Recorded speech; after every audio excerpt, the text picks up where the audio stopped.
Morocco's governing Islamist party has suffered a shocking defeat in recent elections, a turn of events reverberating across North Africa given its pioneering role for political Islam amid the Arab Spring. The Development and Justice Party, which was the first Islamist party to come to power in an election in the region and the wider Middle East, found its share of the vote was decimated from 125 to a mere 12 seats. Back in 2011, the sense of a new beginning for many in Morocco was real. The rise of the PJD chimed with the times. The protests that erupted first in Tunisia, later known as the Arab Spring, were in full swing. Zine al-Abidine Ben Ali of Tunisia, Hosni Mubarak of Egypt and Muammar Gaddafi of Libya were all toppled that year.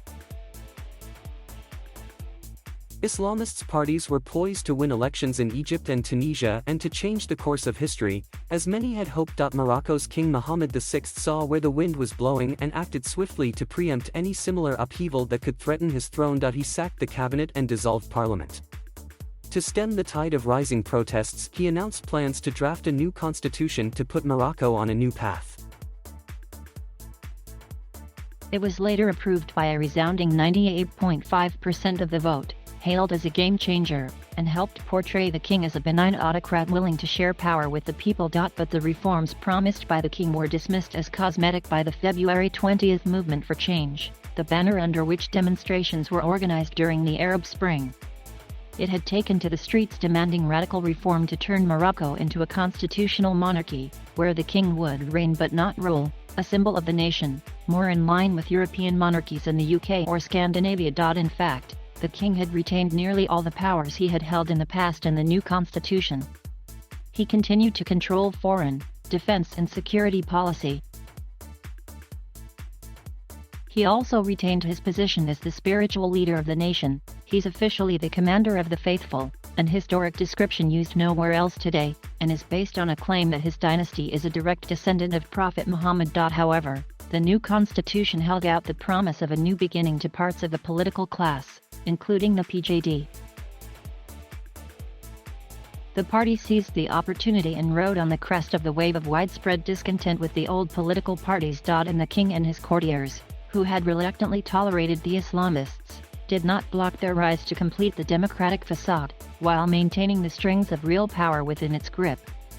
The PJD further increased its share of the vote in subsequent elections in 2016 to 125 seats to spend another 5 years in power. Although almost everyone expected the party to shed some votes in the election last week, no one predicted this crushing defeat. Even the leader of the party and his deputy lost their seats, prompting their immediate resignation. It is perhaps too early to fully account for the reasons of this dramatic fall, but observers concur that PJD has simply failed to deliver on its electoral promises. A party that has justice and development in its name has failed to deliver either, they argue. It had, for example, promised to lift more Moroccans out of poverty, improve public education and health, but failed to do any of that. On the contrary, the gap between the rich and the poor has simply widened.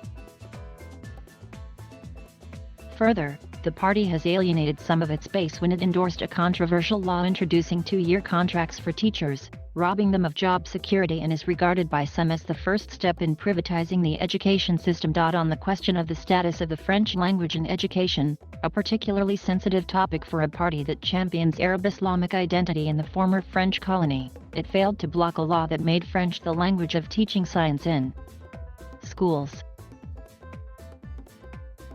Critics of the party say once in power it became more royalist than a king, taking the side of the Moxon, the term Moroccans use to refer to the king and powerful courtiers and security agencies, against the people in key rights and labor disputes. Some commentators believe that the party's biggest mistake was assuming the responsibility of government without actually having the real power, which rested with the king. It was like a poisoned chalice. All that said, the change to the electoral law, not proposed by the PJD but which was passed by Parliament in March, also dealt a decisive blow to the party's chances of achieving another big electoral win. Lowering the benchmark for smaller parties, and counting the votes on the basis of all eligible voters rather than on only valid ballots, contributed to the party's loss.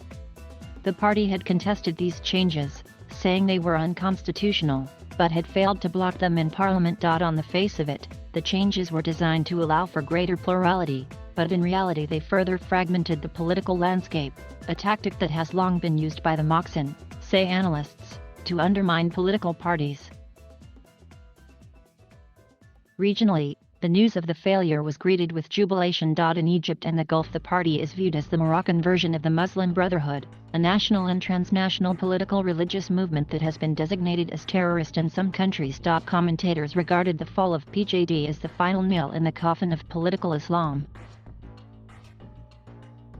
In Morocco, it is safe to argue that the marginalization of the PJD suggests that the Moroccan has now completely weathered the storm of the Arab Spring and its immediate aftermath. But the underlying tensions rising from the quest for truly representative and accountable government, or from the desire to check the powers of the king, have not gone away. The man nominated by the king to form the new government, Aziz Akanak, the billionaire leader of the National Rally of Independence, which won the largest number of votes, has said that his government will work to implement the strategy of the king. Commenting on the statement, veteran Moroccan journalist, Hamid El Madoui, wrote that all previous PM designates had said the same thing. He wondered what was the point of the election, musing whether voting in the whole election was a charade. Thank you for watching. Please subscribe.